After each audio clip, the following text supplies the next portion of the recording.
Gărgăriță, riță, gărgăriță, riță, zboară în poieniță, unde o zbura, acolo-i casa ta. În curte la grădiniță am găsit o gărgăriță, cred că sigur e fetiță, pentru că poartă o crochiță.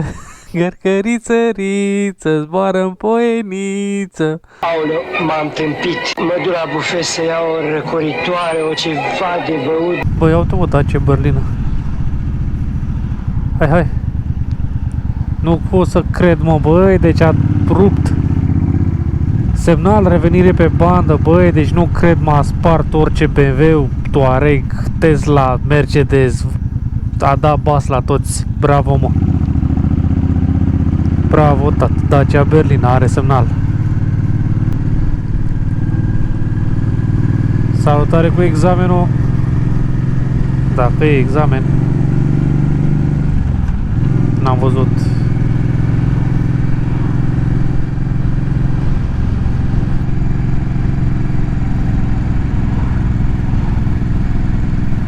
Auzi, frate, cum a venit ăsta de pe a doua, a făcut dreapta.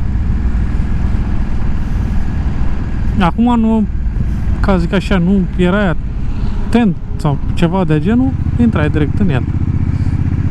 Pentru că dacă el a crezut că de acolo. Iau-o și pe ăsta. Băi, de ce ai atâta loc, mă, tata, ai ales să trece exact pe lângă mine? Nesimțit.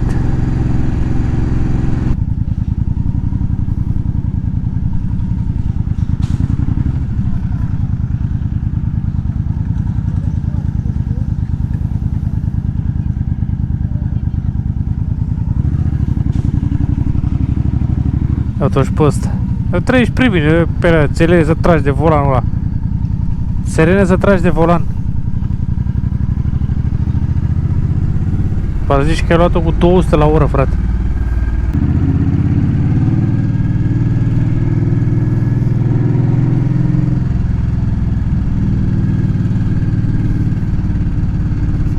Lasă-l? A spus lasă-l? Să trăiești.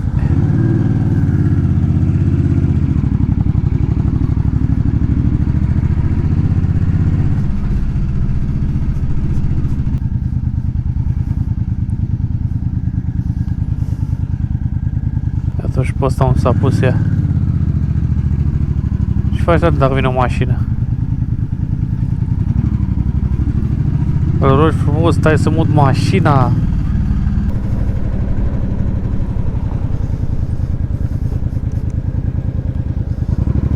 Iau-o și pe ăsta, fără semnal.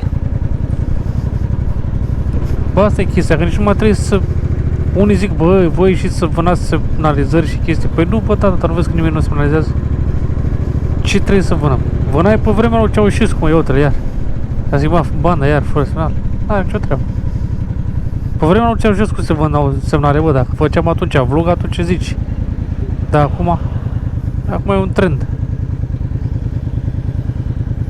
Dă un doamne, iartă-mă, semnalizare.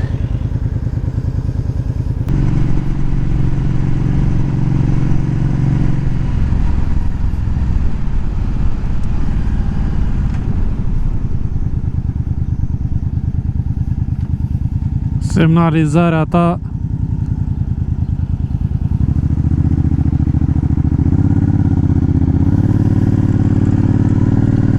vezi, mă punea să-l depășesc, acum făceam poc. De-aia zic, bă, până nu vedeți că trage de roțile alea, nu vă băgați, bă, aveți răbdare, bă, că știu că devin plictisitor cu chestia asta, cu semnalizarea, dar să dea naiba, dacă nu e, cred că unul din cele mai frecvente accidente rutiere.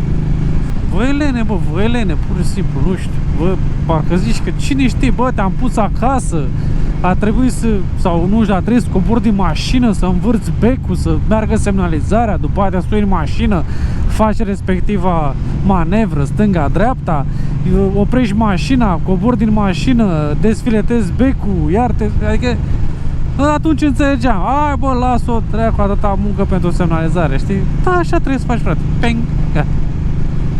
Da, e tot. Și chestia, pang, s-a dus o viață. Poate chiar a ta. Să-mi spui cine ești, ce vrei, încotro te duci și iartă-mă să-ți mărturisesc că mă obsedezi. N-ai absolut nicio treabă cu semnalizarea. Absolut nicio treabă și ai făcut tot sensul, frate.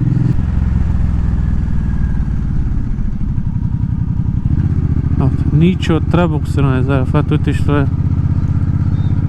Deci n-are, bă, o treabă, niciun sens, nicio intersecție. Ăla e pericol. E pericol.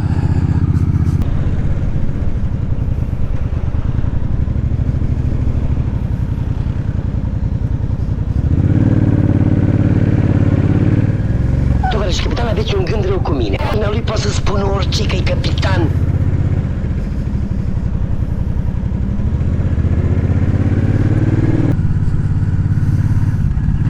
Unde te bagi, bă, și tu n-ai răbdare. Toți mergeți pe principiu, hai că mă las. Încă mergeți, bă, de fapt încă. Abia s-a început. E noul trend. Hai că mă las. Uite și tu, bă, ce străzi, mă, mâncați aici. 2022. Uite și tu, frate, străzi de anul 2000. Pe ce naiba, mă, că erau mai nivelate, dracu, așa cum erau cu pietriș și cu ce naiba erau pe vremea lui Zoro. Bă, bune zic. Nu vibra, frate, calul. Mergeai pe stradă în halul ăsta.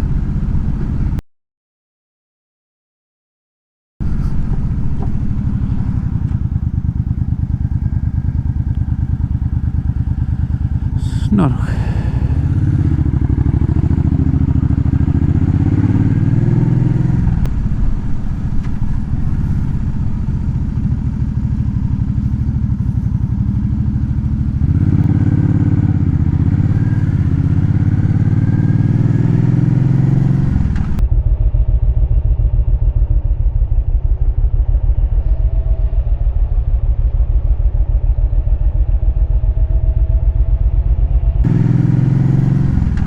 Ce vă la patina, frate, pe trecerea de pieton. Fivarapa să vă fie de tot rahatul. Trebuie să iei printre astea albe, așa, ca să... Of. Și aici nici nu măcar nu-i vorba numai de motor, frate, e vorba de, și de mașină. Dacă, nu știu, uite, se oprește ăla din fața ta, că, nu știu, vrea să dea prioritate. Tu nimerești pe, exact pe dungile alea albe. Da? Și pui frână deodată, brusc, nu știu, zic și eu. Nu-l pupă ăla în fund, mă. Nu gândesc, bă, chestia asta cu apa. Bă, măcar nu stropi, mă, pe trecerea de pietoni. Măcar acolo nu stropi, pe vopseaua asta de rahat. Că asta se numește vopsea de rahat. Asta e vopsea de gard. Că azi o dai și peste 3 zile nu mai e. Să fim serioși. Au mai vopsit pe o stradă tot așa. Bă, frumos, alb, frumos. Bă, hai de cap meu, 3 zile nu mai era nimic. Spui tu mie că asta e vopsea de calitate. Și în primul rând trebuie să fie o vopsea aderentă, nu aspră.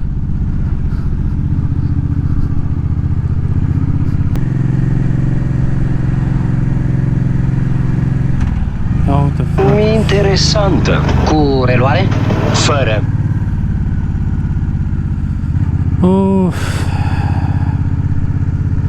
Te sculă, mă, te bagi și în fața unui începător, bă.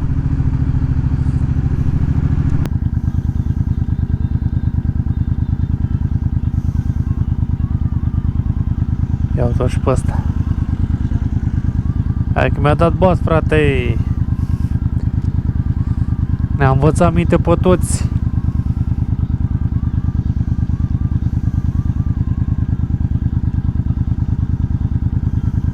Hai, mai stai puțin, las. Acum, dă-i!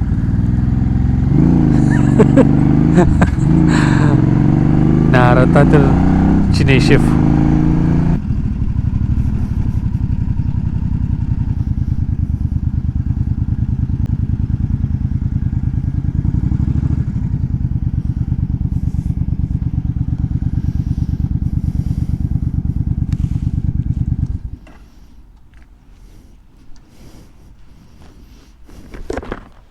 Da, știi ce, mă? Ia.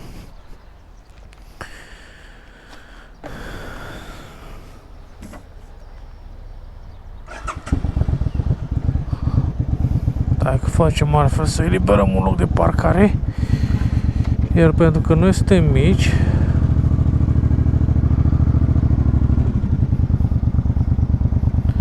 ne băgăm aici. Și atunci am eliberat un loc de parcare. Mai înțeles? Bă, mai înțeles? Ai văzut cât am fost? Am făcut puțin treaba, cât a durat? 5 minute. Uite, am eliberat un loc, a avut cineva loc să se parcheze. Sunt singurul care lucrez în stil european. Uite, și mi-au furat cablul. Ca să înțelegi.